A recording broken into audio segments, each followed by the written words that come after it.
First and foremost, I wanted to show this bedazzler because I was so excited to find this.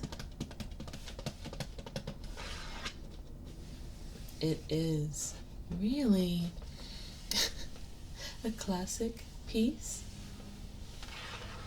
in the 90s, or maybe even, dare I say it, the late 80s? I'm not sure. Let's see.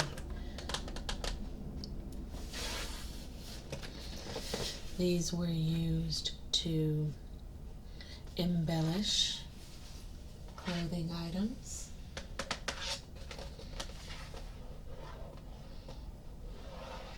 They make it look like a very complex piece of machinery. However, it is not.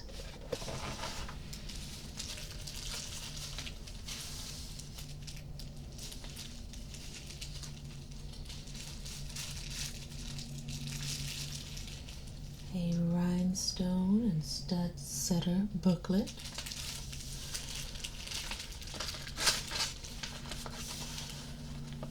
It's got the patterns if you want to follow their instructions. I was pretty fortunate because lots of times in estate sales there are several missing pieces, but this appears to be with everything intact. So as you can see, none of the seals are broken. Highly unusual, especially for something this old and such a popular item back then. This remained in the closet of a little old lady. There's a mail order form. I'm not sure if this caboodle's engraved nameplate order form is intended to be in this box, but that's a cool little piece of history in and of itself.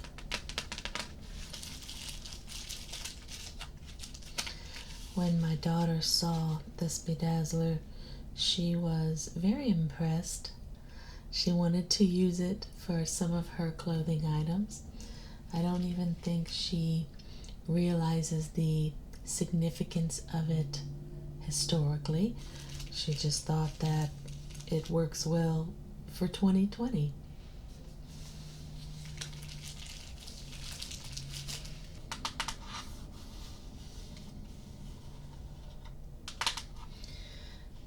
At that very same sale, I found this little random container. It's a teeny tiny little box. It says, "What is a mineral?"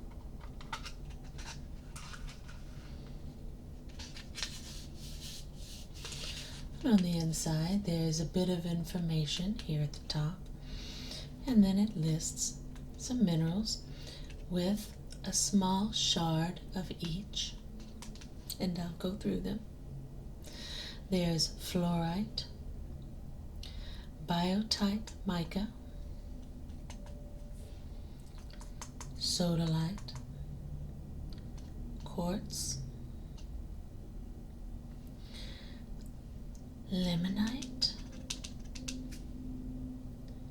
pyrite, hematite, and gypsum.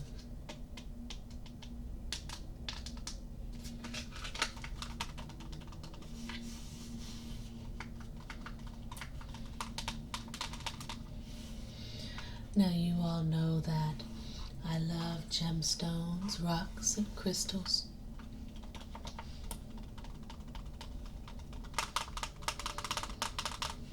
But I really have no use for this particular item.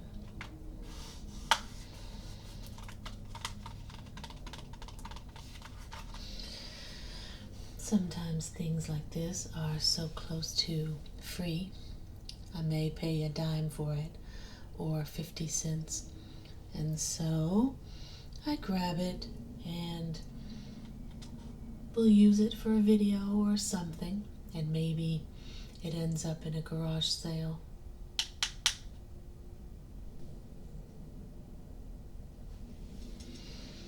Now this is one of my favorite estate sale items ever.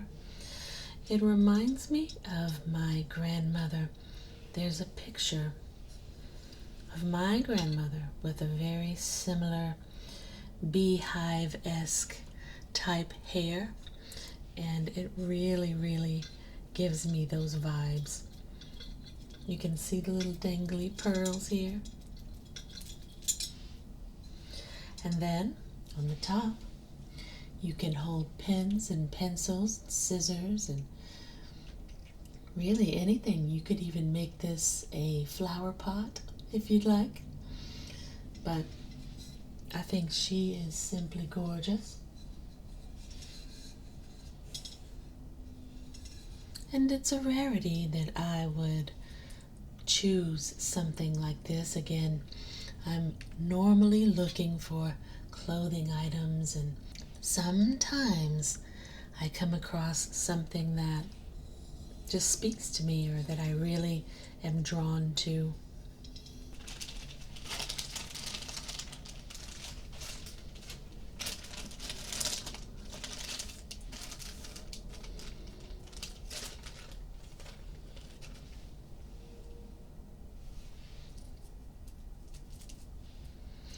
Here lately I have taken to picking up clip-on earrings.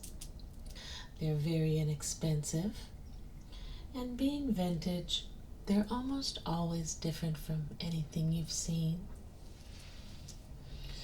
These are quite unique. My husband and I went to a particular sale where he purchased some Dungeons and Dragons items, and it was the half price off Sunday, and so I got these for just pennies. Very cute.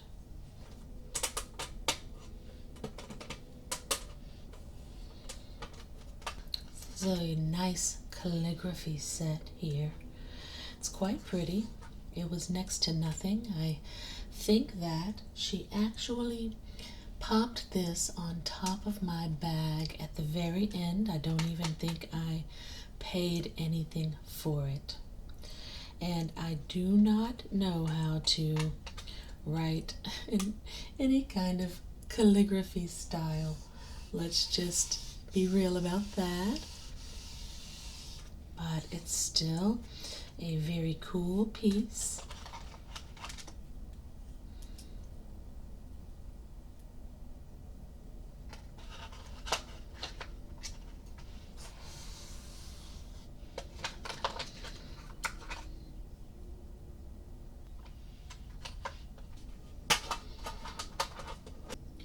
YouTube is full of very creative artists that are able to create the most beautiful lettering from these.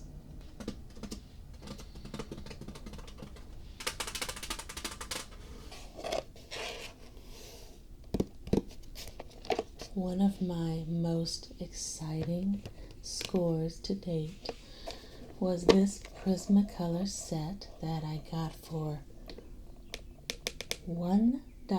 That's right.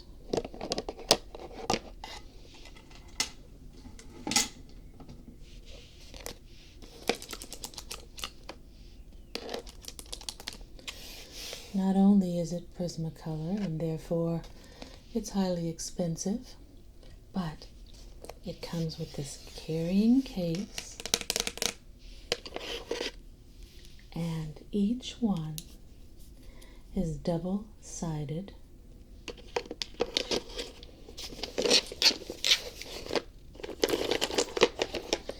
I think there's one or two missing, but I'm willing to overlook that, as I'm sure many of you would be.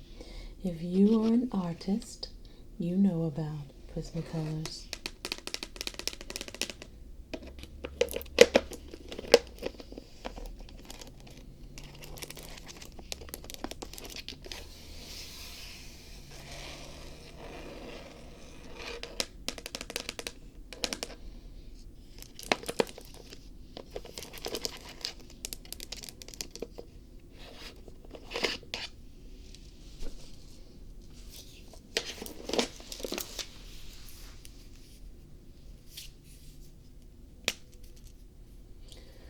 So here's one side.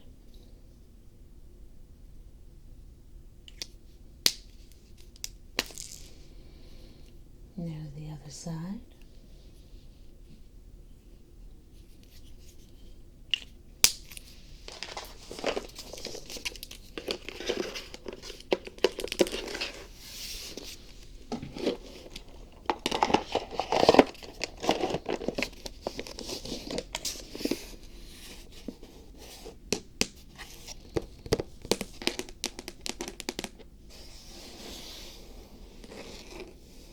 That may be the coolest thing that I've ever gotten for one single dollar bill.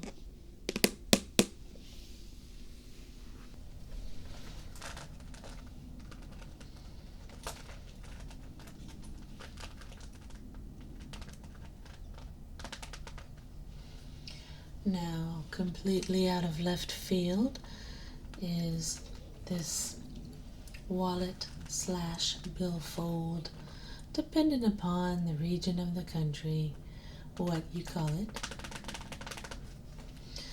This was also a find from an estate sale. Although it is different from the other items, it's got a nice, pretty texture.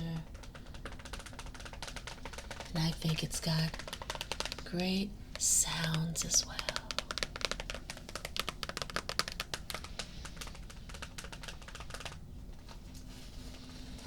I think I might bring the microphone up so that you can experience it a little.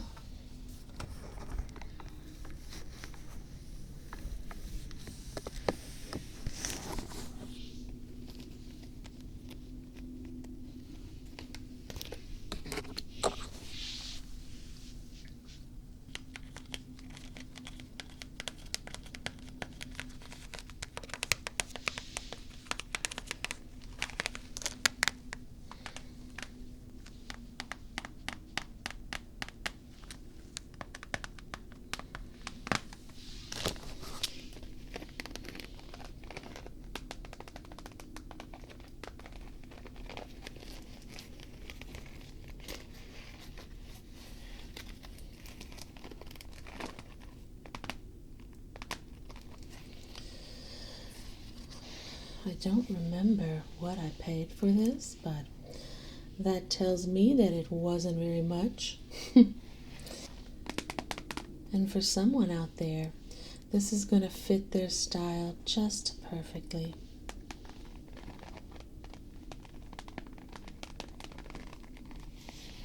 Until then, we will use it for tingle purposes.